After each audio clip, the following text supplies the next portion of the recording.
tumawag si Sekmina, pangandaman sa akin nung nag-umpisa ang BICAM process last year, 2024. Ang sabi niya, katatapos lang ng meeting nila ni Pangulo at may instructions na mag-insert or magpasok ng 100 billion worth of projects sa BICAM. At sinabi pa ni Sekmina, you can confirm with Yusek Adrian Bersamin dahil magkasama sila sa meeting ni Pangulong BBM noong araw na yon. Tinawagan ko po agad si Yusek Adrian Bersamin at tinanong ko kung may instruction na ba ang Pangulo na magpasok ng 100 billion during their meeting. Ang sabi niya ay totoo nga po.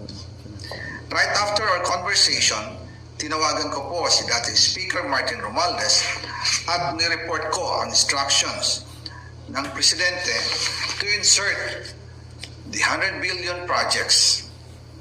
At sinabi niya sa akin, what the President wants, he gets. After ng ilang araw, nag-set po ng meeting si Sekmina Pangandaman at Yusek Adrian Bersamin sa amin ni dating Speaker Martin Romualdez sa Aguado Building in front of Gate 4 ng Malacanang at nandun din po si Yusek Jojo Cadiz. During the meeting, binigay po ni Yusek Adrian Bersamin ang listahan na worth 100 billion. Tinanong ko po si Yusek Adrian kung saan galing ang listahan.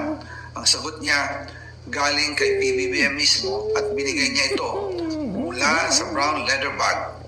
Nung sinabi po ni Yusek Adrian Bersamin, yung brown leather bag, naalala ko noong nasa Singapore kami right after the elections of May 2022 sa Hilton Hotel, kami ni dating Speaker Martin and PBBM habang pauwi at pabalik ng Pilipinas, hinabol ng PSG ang brown leather bag at ang sabi ni PBBM, maiwan na lahat, wag lang ang brown leather bag.